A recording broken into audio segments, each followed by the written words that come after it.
Hello, good evening. I'm Dave Moore, and welcome to this half-hour Manx Radio special. Drew Boyd's a Manxman who left the Isle of Man in the 1990s to live and work in St. Petersburg in Russia, eventually settling in Kiev in Ukraine, where for the past 15 years he's been employed as a school teacher. Following the recent invasion, he's had to leave his wife and her children behind as they fled to safety to the west of the country. Drew is currently living in Onken. He came to Manx Radio earlier this week to talk about the conflict, and I began by asking him when did he notice things were really becoming serious. These satellite photographs and these warnings from the American government, and then the embassy personnel started moving out. First of all, it was their families, then non-key workers, and people writing to me saying, "Are you staying?" I don't know any Ukrainians who left. I know, for example, old colleagues from the British Council left. But, you know, I'm kind of very integrated into Ukrainian society. I only really have one non-Ukrainian friend. So everyone was telling me, nothing's going to happen. Nothing's going to happen. And then when it did? Well, what happened with me was, unfortunately, my father died on a Monday. And so I left on the Wednesday. I came back to the island. And the Russians had just moved in, or were just about to move in? So I left on a Wednesday. I think it was 23rd of February. And the Russians launched this massive assault on the 24th. Immediately all the airspace was closed. And then I was back on the island, you know, with my mum and my sister trying to organise my father's funeral, for example. And meanwhile, my wife and her two children were sleeping in the bathroom in their house with missiles flying overhead. Really, I don't know how you would describe how you would feel about something like that, not only losing your father, but also the fact that your wife and her kids are at threat. Yeah. Well, yeah, I'm still not sure. You know, at the moment, you just live day by day, you know. So what I did, I went back to Ukraine. First thing, my wife spent, I think, 2 nights or 3 nights listening to the bombs, and eventually just made the decision to try and drive west, which at the time was quite it was a difficult decision because the roads were blocked. It was taking so long to get out, and there were huge queues at gas stations because, as I say, people did not expect it. People had been warned. Well, this is why I want to ask you: why did your wife and her kids not come with you when you came back? When you found out we were trying to organise a visa. Now, what they tell you is that visas for Ukrainians are free, but that's free from the British government. We went online and tried to do a visa, but of course it's all been outsourced. It's in an agency, and the agency charges you a fee. Then we looked at when the next available appointment would be, and it was in mid-March. The thing is that not many Ukrainians or British people with Ukrainian family, people don't have visas because of COVID. Everyone's let their visas just... You know, people, there's been no reason, you know, the Isle of Man, you know, coming to the Isle of Man was difficult. You know, I was trapped in Ukraine for 2 years during the COVID crisis. What my wife did, she drove down to the end of, you know, she got a car off her ex-husband, actually, and then waited in a huge queue for petrol for hours and hours. I had a Google Earth tracker on her so I could see where she was. Now at that time it was the first few days of the invasion, and the Russians had dropped a lot of paratroopers and small armoured cars into an airport north of Kiev, and so these were moving into Kiev because the city wasn't ready at that point. And so I was looking online at where I lived in northern Kiev, and there are small tanks coming into the city. And my wife is in a petrol station in central Kiev, near the parliament where these tanks are headed. Now, what happened was that the Ukrainian government had already given out, I think, 25,000 Kalashnikovs to locals.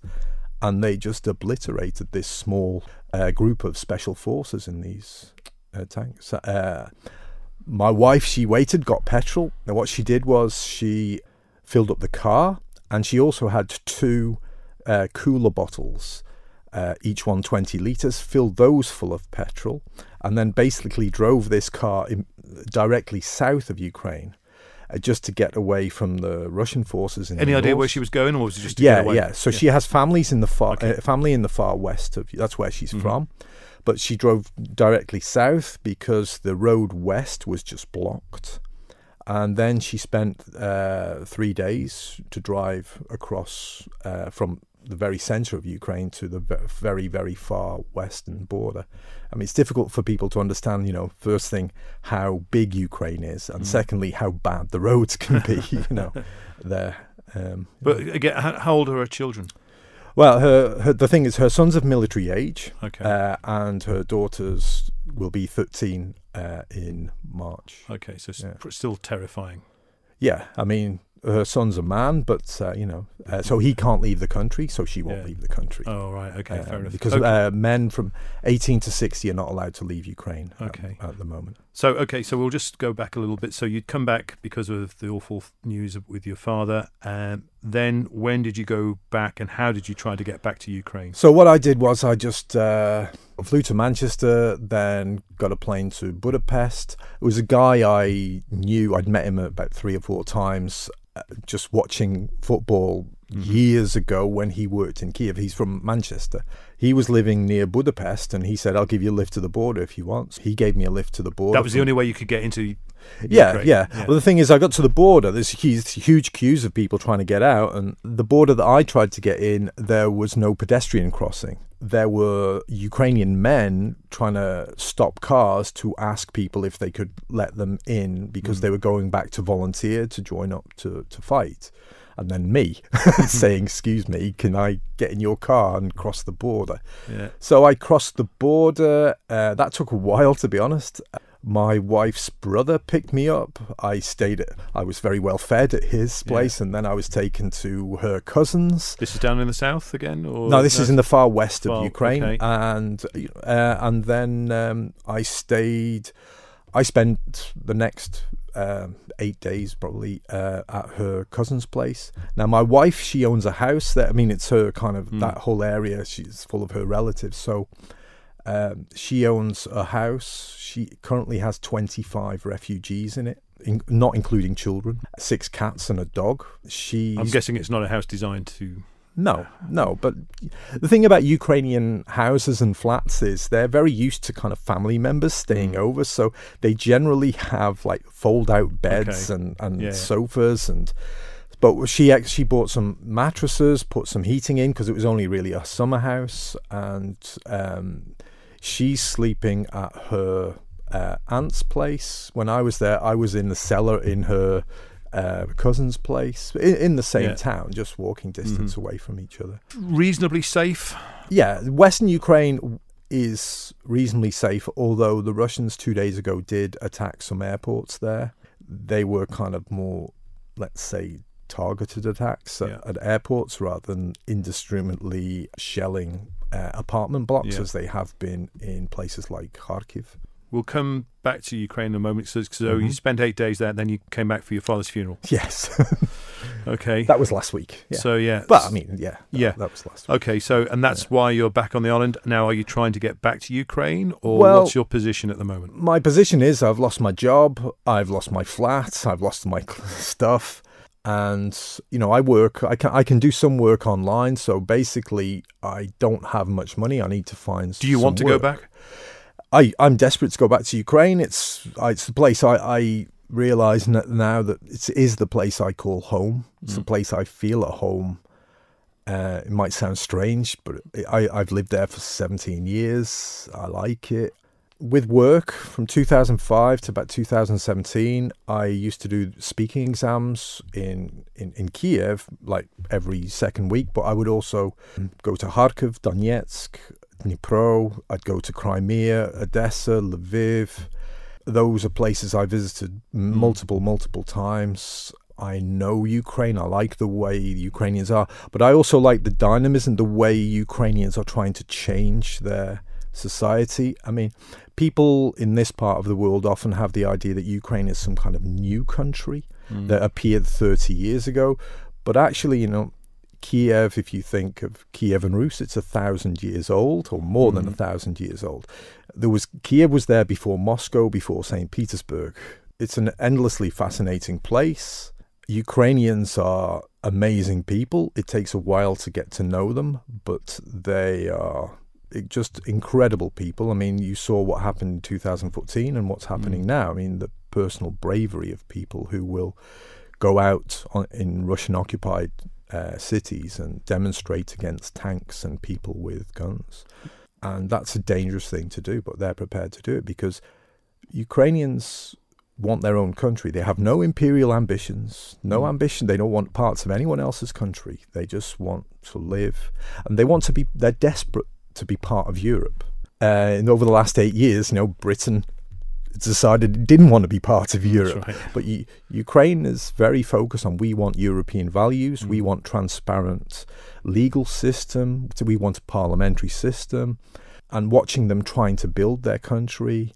20 years ago in the Russian-speaking world, you would thought of pipe dreams, like building pedestrian bridges and cycle paths, all the cafes they have now that everyone's riding around in the summer. So it's an emerging nation. Yeah, everyone's riding around in the summer on those electric scooters. They have a lot of tourism from the Middle East. So you see, for example, women in hijabs riding around on electric scooters in the summer, and there's a lot of hipsters and things there. It's quite a warm country. I mean, it has a couple of cold months in the winter, but basically from mid-April to the middle of October, it's hot. It's warmer than here, isn't it? It's a lot warmer than here. Yeah. And they have that kind of European outdoor cafe culture style. Are you in touch with friends and colleagues back in Kiev? I regard myself as a refugee. I've lost my home. I mean, I'm a very privileged refugee. I'm coming back to the Isle of Man to live in Onken, so I don't have any misconceptions there, but I live a refugee lifestyle, as in the first thing I do in the morning is I open my phone and I see where the Russians have bombed. Then I think, who do I know there? And I write to them, are you okay? Then, I mean, as most people in Ukraine, you monitor these things called Telegram channels on the Telegram social network. It's very popular there. And there's just endless raw footage of the war, burned out trucks with bodies in, and everyone's watching them, and it's quite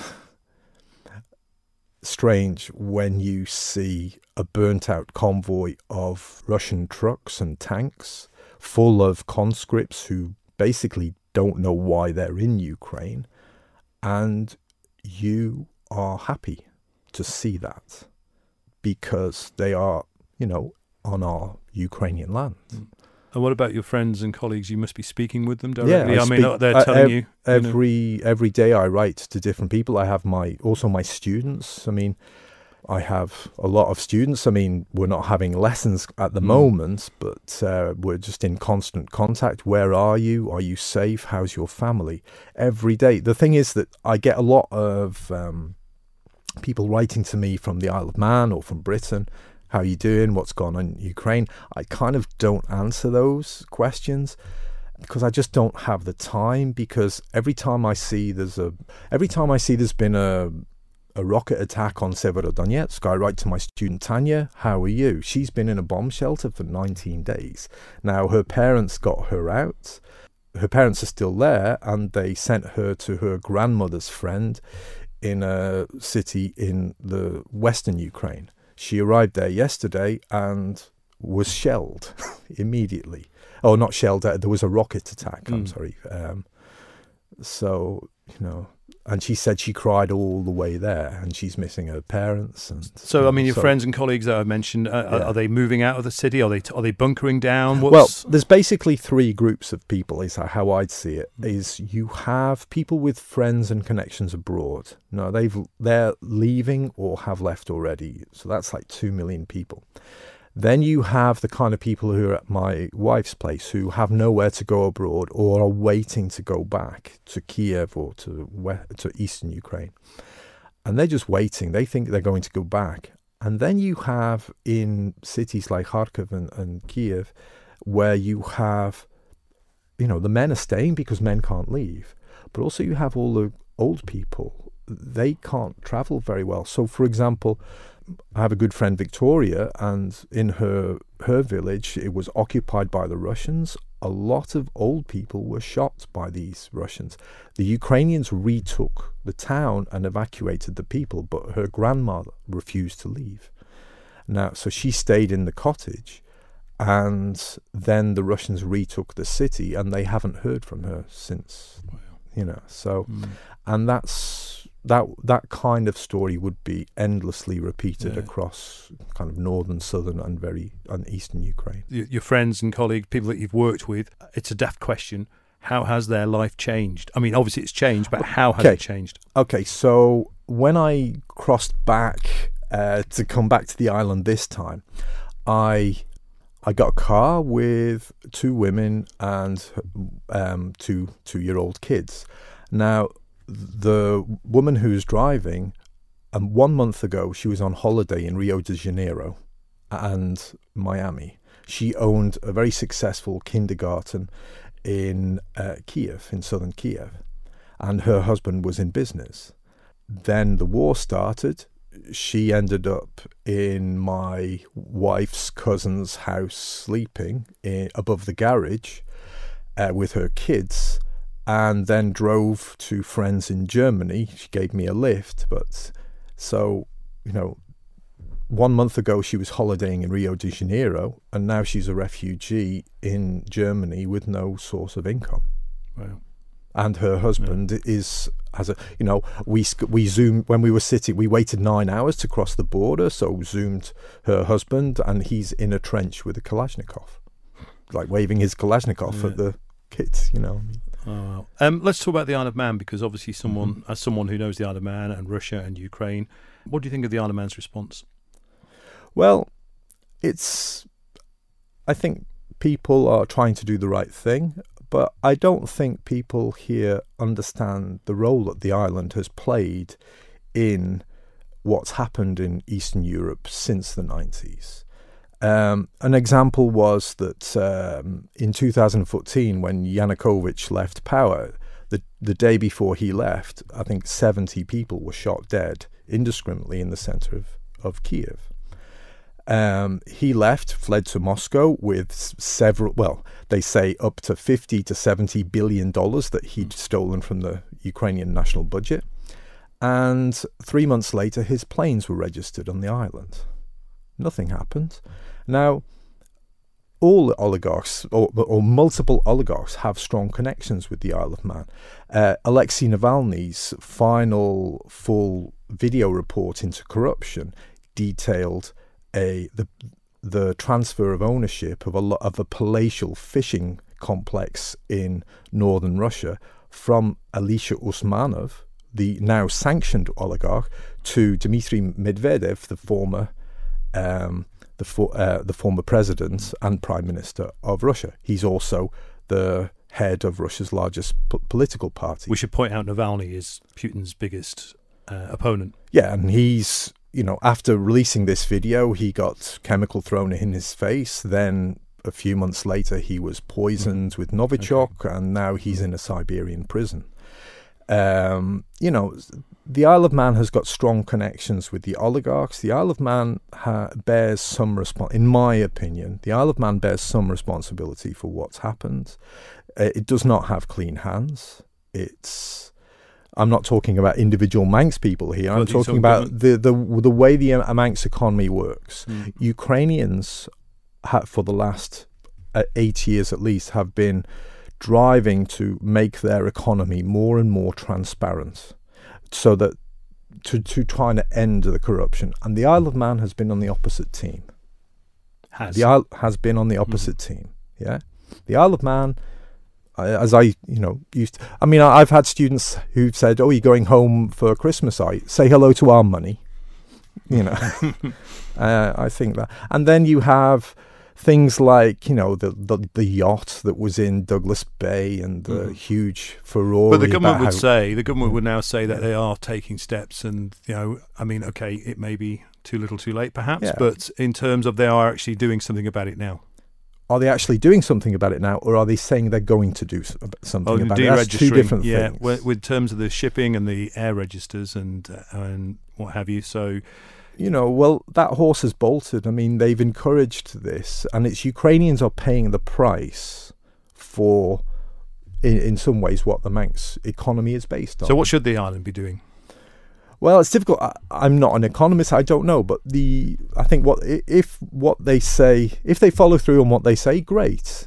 But people often ask me, "Oh, where do you come from? Where do you come from?" And I say, "Oh, it's an ancient Celtic nation, blah blah blah." And then they figure it out and they go, "Oh, it's offshore." Offshore is one of the words from English that's entered the Russian language in the last 20 years. So. A lot of tax lawyers and people like that know about the islands. It has a lot of connections, and also the aircraft register. One of the people who's allegedly one of Putin's closest advisors, which is Yevgeny Prigozhin, he runs a paramilitary group called the Wagner Group, and the plane that they were ferrying mercenaries around in, that was registered on the Isle of Man. It doesn't make me proud to be Manx, that's for sure. Yeah, okay. I think that they would argue that they are doing something about it at the moment, and maybe there's still work to be done, perhaps on behalf of the Isle of Man. Whether there's work to be done, other places seem to get by without having to rely on stolen billions. I mean, you can tell me platitudes and things like that, but I'm sure you'd have a different opinion if you'd seen the inside of a Ukrainian or a Russian hospital, or a Ukrainian or a Russian school, or you've seen so many babushkas standing outside in the cold, because their state pension isn't enough. And the island, where is that money? That money's been here. Yeah. Okay, I must point out these are your views and not the views of Manx Radio. What about the situation right now in the Ukraine? What can we, as people in the Isle of Man, can we do to help those people you've left behind? Okay, there seems to be real enthusiasm to try and help Ukraine, and I think that's fantastic. Now, I think the best thing you can do is send money. Ukrainians don't need foreign volunteers there who, for example, don't know Russian or don't know Ukrainian. What you need to do is find, for example, Ukrainian Red Cross. There are lots of organizations, reputable organizations who work in Ukraine. The thing is that Ukrainians are very self-reliant, and they already have a structure to help people. And so my advice would be send money. Don't, But how would they send money? What's the best for way example, to do that? I don't know. I mean, without blowing my own trumpet, I could, I send money to Ukrainians. I've been asking my friends for donations, and very kindly, I've raised nearly £2,500. I've lived there for years. I worked closely with the British Council for a number of years. They had a lot of volunteer projects. One of my friends, a Ukrainian guy in London, he set me up with a Revolut account, which means I can transfer money directly to people with no transfer card charges, directly to their debit card of their organization. Ukrainians don't really need foreign volunteers. They need money. They can buy things in the shop. You can go to the shop and buy huge bags of dog food or buy first aid kits. There are many Ukrainians I know there, for example, buying whatever you need to make body armor and then making their own body armor to give to paramedics, for example. That's part of Ukrainian culture. They just need the resources to be able to do this. Where do they go? Do they go online? Do they ring a phone number? How do they? Well, I can give you my Revolut accounts and put it on your website if you like. Yeah. And any money that I get, I will send to good people that I personally know in Ukraine, whether it can be animals, it can be helping with old people, or it can be helping refugees in the West, whatever. I know multiple people, and I also know people who I trust to give it directly to the people who need it now. So, for example, a girl I know who rescues dogs and cats. There's a dog shelter called Sirius in the north of Kiev, which is in a very dangerous area at the moment. They have 3,000 dogs in shelters in that animal shelter. Those dogs are not going to wait, however much time it takes to drive a truck from I know, let's say the Isle of Man to central Ukraine. I mean, like I say, it took my wife 3 days to drive from Kiev to the west. What they need now is money so that they can go to the shop and buy some dog food. And they're doing that. Ukrainians are doing that. But Ukrainians, they're living in their own kind of language bubble. So the requests, most of the money that I transfer is to people who are not making appeals in English. They're making appeals in either Russian or Ukrainian that I read and I know and I trust them. It's not necessarily large international organizations because, I haven't seen that much evidence that they work there. Yeah, there's a lot of good people trying to do good things in Ukraine. Okay. We'll wrap this up then. When are you going to see your wife again? That's a good question. She wrote to me today. I'm not sure because when I go out there, I'm just an extra mouth to feed and it's difficult for me to work. I don't have any source of income. I'm just like living off her family's kindness. And yet she can't leave her kids behind. She won't leave her kids. And, a lot of Ukrainians won't leave Ukraine, especially now. To be honest, I think it's a kind of very common thing amongst refugees, the guilt you feel on leaving. I feel incredibly guilty for leaving Ukraine at this time. I didn't leave in 2014, and now I'm not there. I'm living in Onken in a comfortable big house, and I feel guilty, to be honest.